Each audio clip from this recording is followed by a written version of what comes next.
All right, what is up, guys? Long time no see. Welcome to the Week 5 and Week 6 recap. It's been a busy couple weeks for me. We've been looking for wedding venues, Sarah and I. So we've been having to constantly go out and check these places out and be planning stuff throughout the week. So didn't have time to make a recap last week. I know I really wanted to. But we're going to be blasting through the week 5, matchups a little bit here too, and getting everybody back up to speed, getting back on track. So don't you guys worry. So starting off with some NFL news, we got the big trade, Jalen Ramsey going off to the Rams for two first round picks, and I think they got like a fourth round pick in that too. The Jaguars, of course.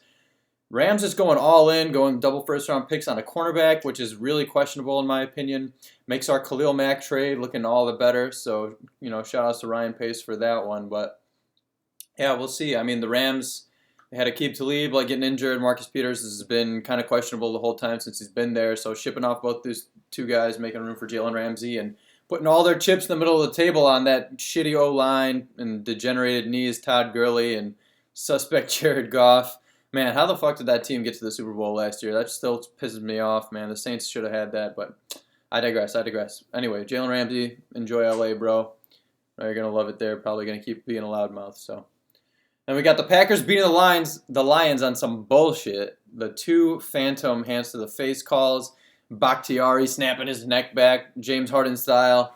Just absolute bullshit. I don't know what it is, but the Lions, man, they just always get the unlucky breaks with the refs. I remember it was like Calvin Johnson against Cam Chancellor in like a primetime game, Seahawks versus Lions, and like Calvin Johnson clearly breaks the play and gets the touchdown, but like Cam Chancellor, like I don't know, like he tackled the ball out of like his hands like at the 1 yard line. I just remember the Lions getting screwed there. The Lions just always find a way to get screwed by the refs in these like super crucial decisions, but it is what it is.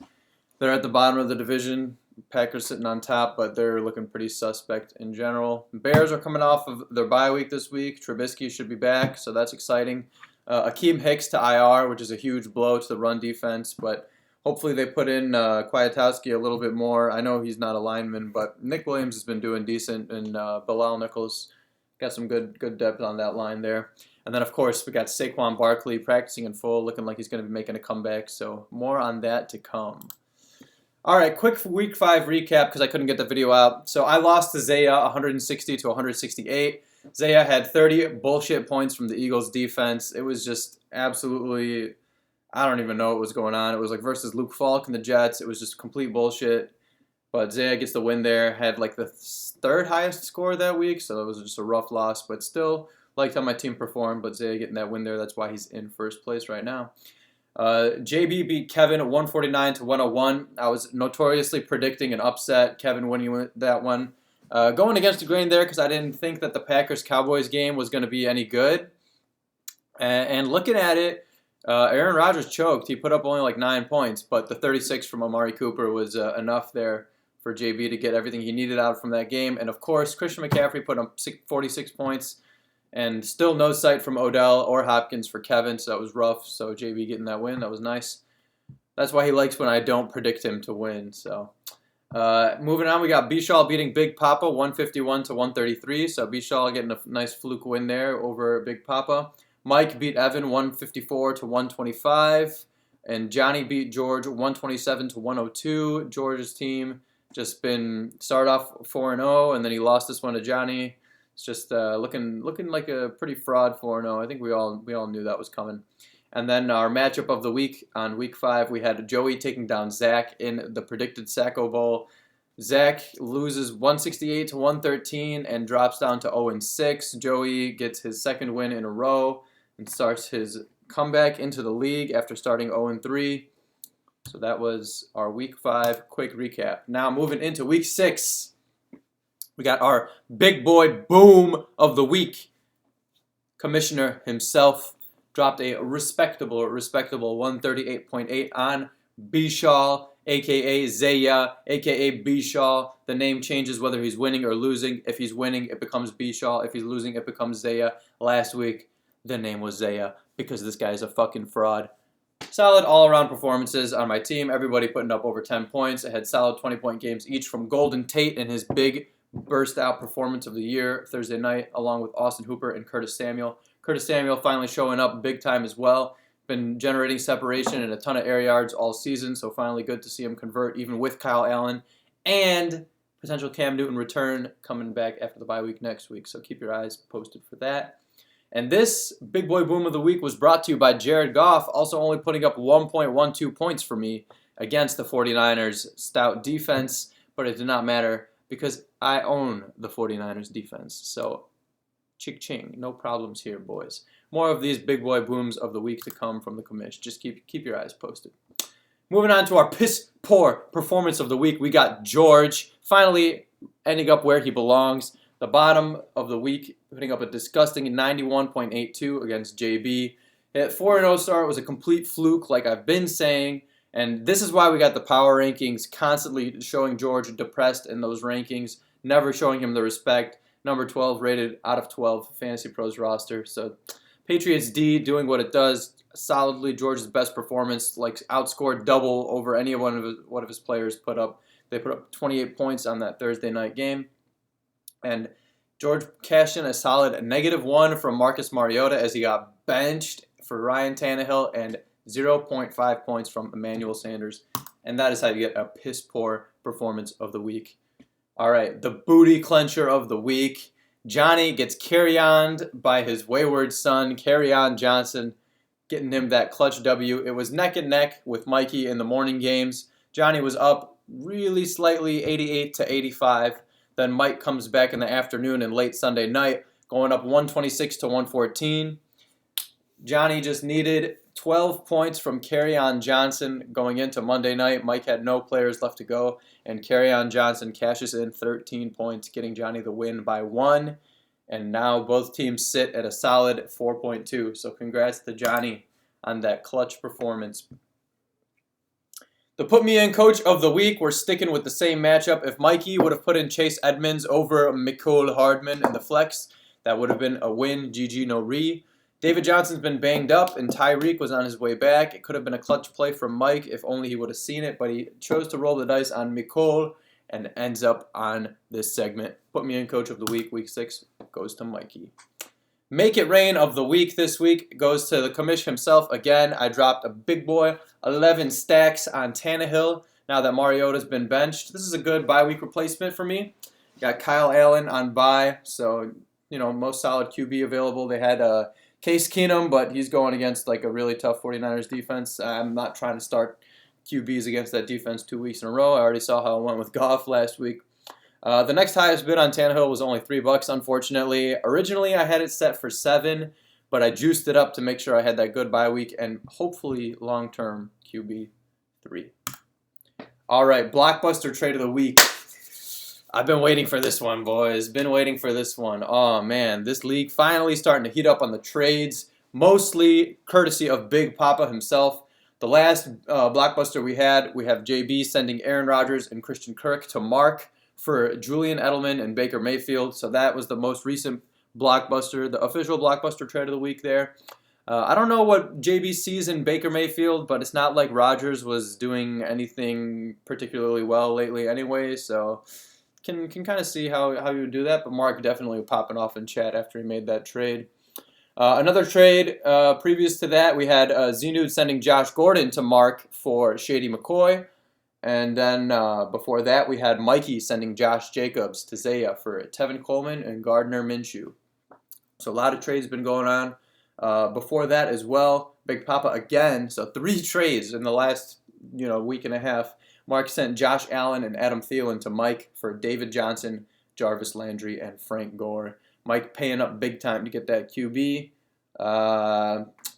Thielen is a nice piece, but David Johnson definitely the centerpiece there, and Jarvis Landry very underrated, I feel like. So Big Papa making some heavy hitting moves. Keep it up. I love seeing this activity. This always used to be a heavy trading league, but then I feel like people had PTSD, and now people are starting to figure out what their team's needs are, so that's good. All right, moving on into the power rankings. We got Zaya holding on to that number 1 spot again, the only 5-1. Big time overall wins record, number 2 in consistency, points per game as well. but with the number 7 rated roster. He's sitting a whole point ahead on the average above everybody else, so maybe more than a loss to take Zay out of that number 1 spot.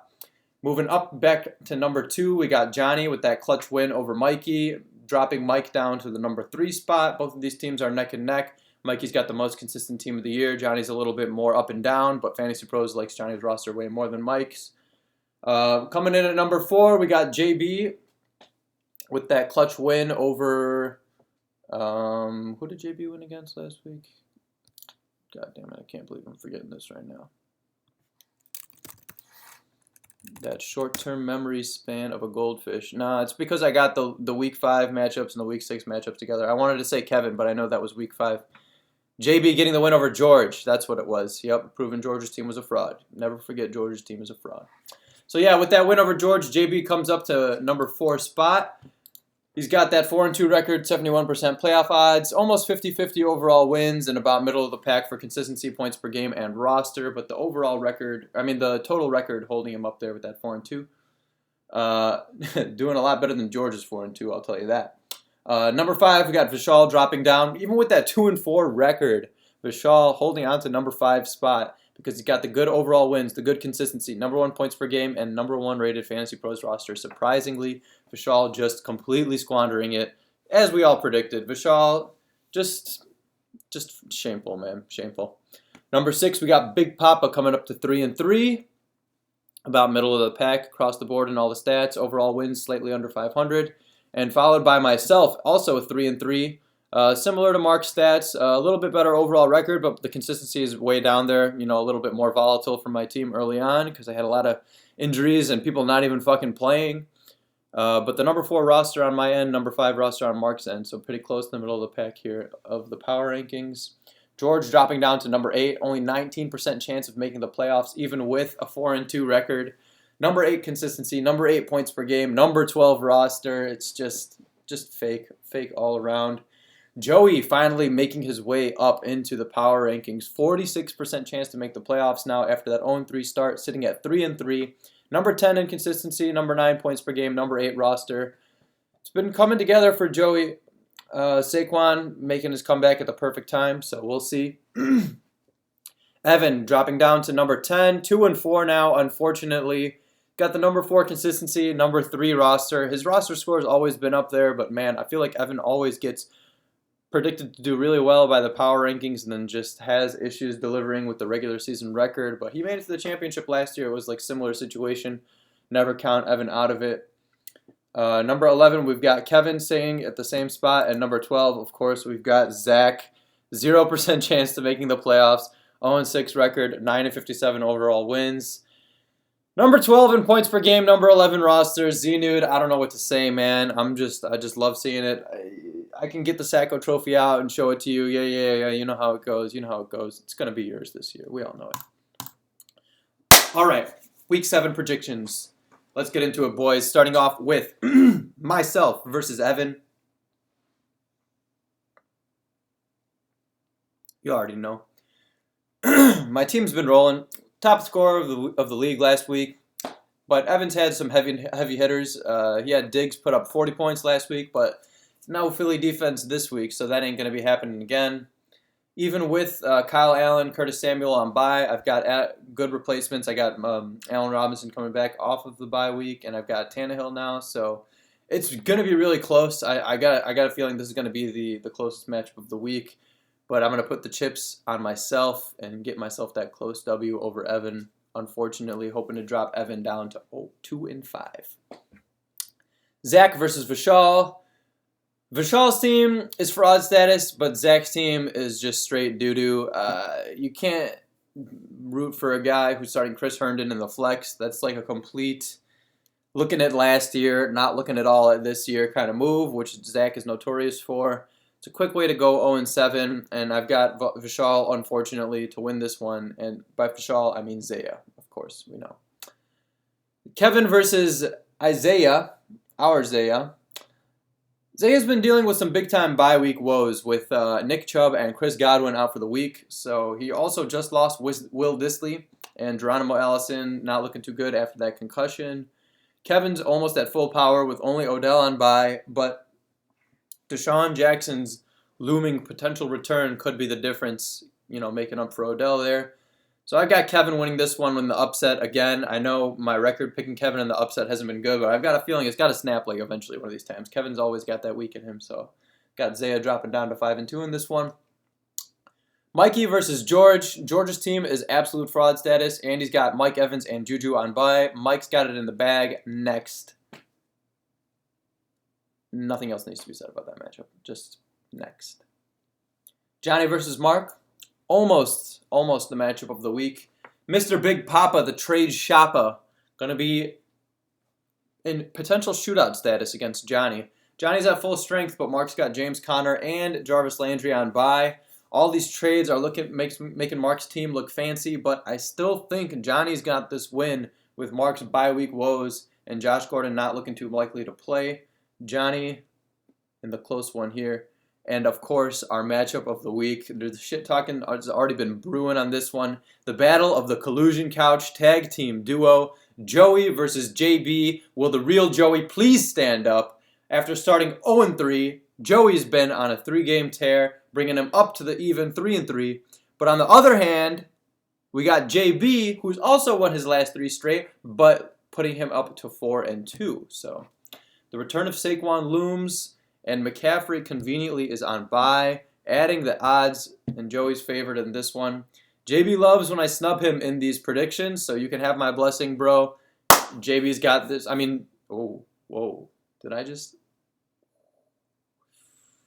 jinx myself there? Stumbling over my words?